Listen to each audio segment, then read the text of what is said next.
السلام علیکم ورحمۃ اللہ وبرکاتہ۔ صاحب، قومی زبان اردو کا غم قوم کے کم افراد کو نہیں، مگر غم کے اظہار کا اپنا اپنا طریقہ ہوتا ہے۔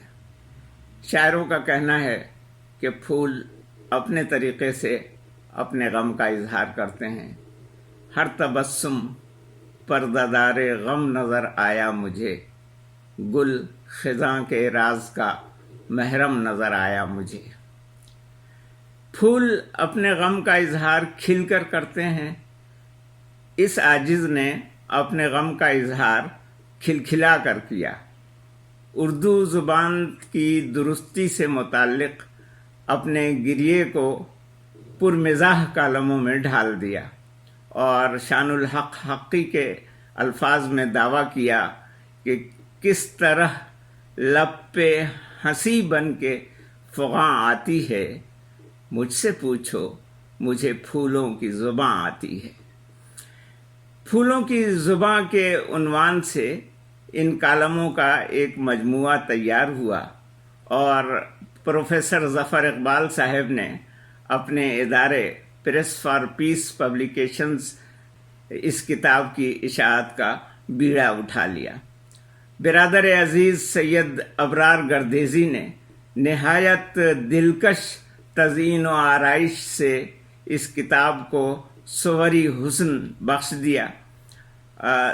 ستمبر سن 2024 میں کتاب کا پہلا ایڈیشن آیا اور ہاتھوں ہاتھ گیا۔ دسمبر تک طبع اول کے تمام نسخے ختم ہو چکے تھے، مگر طلب باقی تھی۔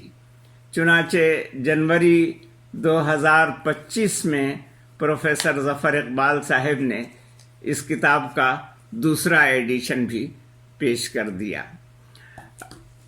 اس دوسرے ایڈیشن کے ساتھ ہی ننھے منھے بچوں کے لیے کھٹی میٹھی نظمیں بھی شائع ہو گئی ہیں۔ اس میں دوسری نظموں کے ساتھ ساتھ بچوں کی پسندیدہ نظم یہ بات سمجھ میں آئی نہیں اور اس یوم اساتذہ کے موقع کا ترانہ استاد محترم کو میرا سلام کہنا بھی اس کتاب میں شامل ہے۔ اس کتاب کو بھی برادر سید ابرار گردیزی نے بچوں کے لیے نہایت دلکش اور پرکشش بنا دیا ہے۔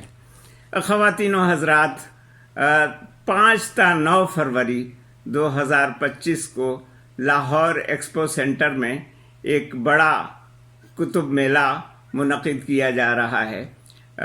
اس میلے میں پریس فار پیس پبلیکیشنز کے اسٹال پر یہ دونوں کتب دستیاب ہوں گی اور اسی میلے کتب میں ان کتابوں کی تقریب پذیرائی کا بھی اہتمام کیا جا رہا ہے، جس میں مشاہیر ادب شریک ہوں گے اور خطاب فرمائیں گے۔